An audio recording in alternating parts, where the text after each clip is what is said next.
There's only one thing left to say. Let's rev it up! Alright guys, welcome back.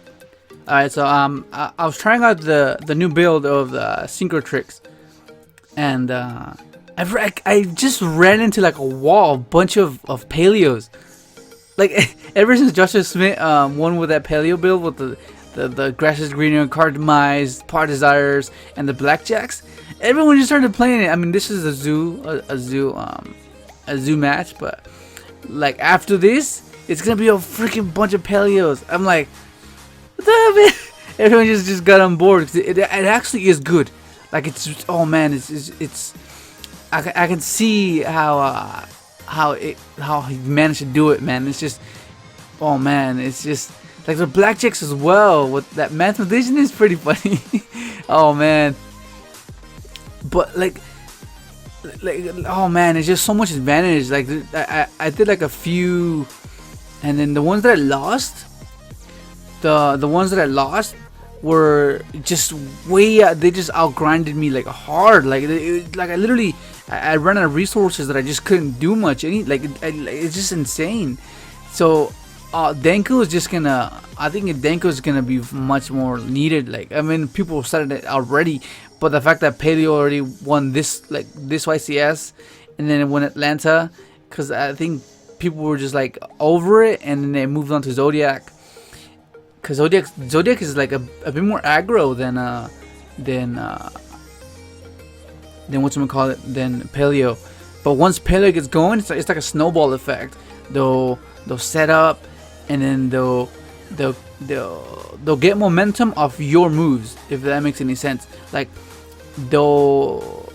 it's not like a typical like, this is the way Joshua was explaining it, the way he's trying to describe it was, it's not just set 5 and pass and then just do something. It's like you kind of like it takes a little bit of more thought into it as well. Like you have to either anticipate, or you have to save the Paleo for when you actually think you might have something else, or you gotta be more calculated. It's not just like set 5 and just negate. You know, like it's not like that, which is why I think it's pretty interesting. And for those that think that it's not like it's easy to play, well, it's kind of not. Like, it's like, of course there's those times where you open up like the MSTs and stuff, but that's just unfortunate. That's just how it is. Sometimes you open up all the MSTs, but like ideal, like if you open up optimal, like the best possible hand, like the best possible traps and the proper setup, it's insanely good. Like, oh man, like just because I play Dark Synchro, like doesn't mean I acknowledge every other deck. Like I acknowledge every other deck because like you have to understand that there are other decks. And just like, believe me, I'm a big fan of Dark Synchro, and that's like my deck right there. That's like I'll keep playing that deck. But you have to also acknowledge other strategies and how they function. Like us, like the ones that we play Dark Synchron, we play an aggressive deck. That's just the style of it. It's just an aggressive, in your face, aggressive, and I'm gonna try to play through your board. And once I do, I'm gonna OTK you. Whereas Paleo is a bit more conservative. It's more like I'll set, and then I'll wait a little bit, and then counter you, and slowly build up my setup into a totally. And once a totally hits the field, it starts getting really sticky. Like you start getting stuck on there, then they have that, and then you lose this resource, rob you of your resource, and it's like, it's just overwhelming. Like it's like, if you, I'm pretty sure most of you have, but if you ever go up against Paleo and you see a toad setup, that's like the beginning of the end. If you literally have no resources, like if you have 2 or 3, it's just hard. Like it's hard to play through that, because toad is gonna add something back. Odds are it's gonna be a swap, and then it's gonna have traps. Oh, it's just a sticky situation. So acknowledging and not complaining of their strategy the way they are will make you a better player, because you can see their weakness like right away. They're really conservative. They're not really aggro. So if you like kind of like well, you can't really hold off though. That's the thing. That's what makes it good, because they can either go aggressive if they open up their frogs, start hopping everywhere, and then so it's a bit tricky. Like Denko's like a straight answer right away. Like you could see that, and the only thing they have out, the only out they have to it is either if they can manage to get a swap and then make a toad and run over Denko, or if they open up the single warning, which is in this build. I was completely surprised he opened the warning. I was like, wow, dude, 1 out of 60. Like, he opened the warning for the Denko. That's just insane, man.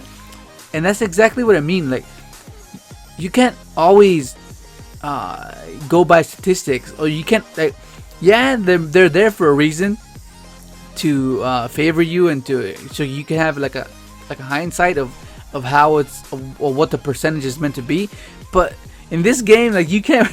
You could do that, but you're gonna end up being depressed if you just keep doing that and be like, okay, you get ability and you still get like something that's not meant to happen. It's like most people, they draw vanities more than they draw a barrier or a freaking strike. That's amazing. That's like, it's not meant to be that way, but it is. So that which is why I kind of let go of the statistics.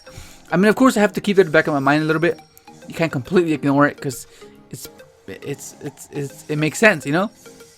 But like, not completely where you can drive yourself mad over it. Because if you do, you're just gonna be really bitter. Like you did everything you possibly could, and then once something's out of your control, and then you like, oh man, that wasn't supposed to happen. What the heck? And that's kind of why I decided not to play top tier, because top tier are mainly like that. They mainly have this statistic point of view, and if it doesn't go their way, then there's no recovering from it. Like, literally, there's no recovering from it. Whereas like Dark Synchron is like, you can get really lucky and just completely make it a 180. And that's why I like it. That's why it's really fun for me. And right here, this is the one thing I like about Dev Pro. The one thing, like I could have snowed, and it didn't let me it didn't give me the option to snow when a special JD. I was like, what? That's really weird. But yeah, this is really close. I think he almost beat me too. I'll put the deck list at the end so you guys go ahead and try it out. It's a bit different from last time. As you see that this one has scolding, so it's already, that's different. And you guys already have been seeing the Goblinberg, which is, oh man, that unbricks your hand. Like it's like you saw the plays, like where you can just like it. All you need is, there's like what, there's there. Let me put the deck list. All right, so here's the deck list. Okay, so there's a few changes from last time. If you guys, for those of you that watched it and watched the match, I'll put the little note to guide you to the game of the match. So 3 trap tricks for Dynea and 3 trap tricks Mermilio. Okay, so for those of you that don't know what these do, they each have an effect when there's normal summon and when there's special summon. So Dynea, whenever it's normal summon, you can special summon a level, just a trap trick monster from your graveyard. And then whenever it's special summon, you can set a trap card from your graveyard to your field. And then Mermilio is whenever it's normal summon, you can add a normal trap card from your deck to your hand. And whenever it's special summon, you can pop a spell trap. And then I play 3 Goblinberg. This really unbricks your hand. Like before, I wasn't playing this. Before, this would have been Hat Tricker, but I think this is much better because it just lets you go into rank 4 plays when you Hat Tricker. It's kind of like you needed to have 2 or more. So it was like, it was better going second. It's better for pressure, but I think in the long run, this is much better. And at first, I was trying Tin Goldfish, because like this makes their special summon effect miss timing, so that's kind of why I favored it. But then a lot of times it came up like, I mean, of course you could play Toad, but I think like making that beast is just, I just want to make that beast as consistent as possible, so that's why I ended up choosing that. And then of course you play your 3 Lone Fire. Lone Fire gets you the Daineas and gets you their effect, which is really cool. Like if you use up a trap hole, and if you have this in hand, you can like kind of set up and then know that you can get it back. by attributing it, and then special summon Dynea, add back trap hole. That's pretty cool, and it just gets you bulb as well. Like just opening up that and this, or that and global, or that recover. That like it's pretty consistent to getting that beast out. And then 2 Maxi, because it's this deck's not really like a really big aggro unless you open up really good. Then it can pull off some pretty good things. Okay, for this one, I'm playing only 1 Garnet because I just didn't want to see it. Of course, you could then clog it with this, but I just didn't want to see it. I didn't want to see multiples of it. Trick Clown, well, Snow, Trick Clown, Ogre's insane. Recover and Bulb. So these are your Earth tuners to allow you to go into what do we call it? Into Naturia Beast and Barkion. Okay, and then you have your spells, which is 3 Brilliant.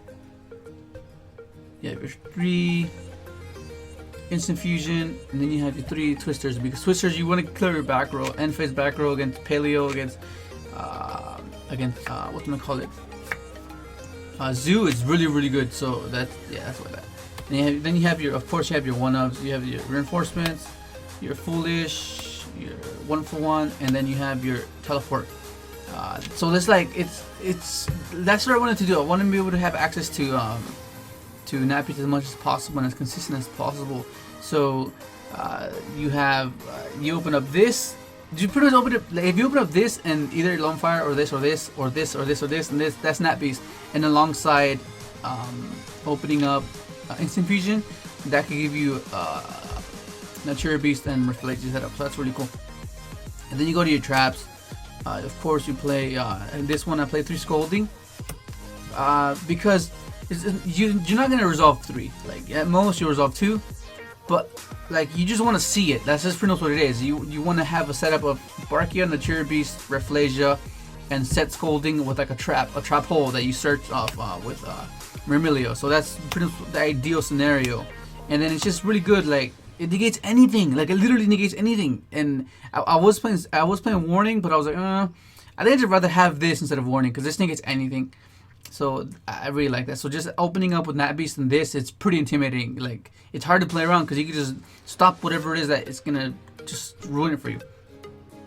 And then we have, of course, you have your extra deck. You have Refleja, Insane, Dweller, Emerald, Samurai, Wolf, Castell, Utopia.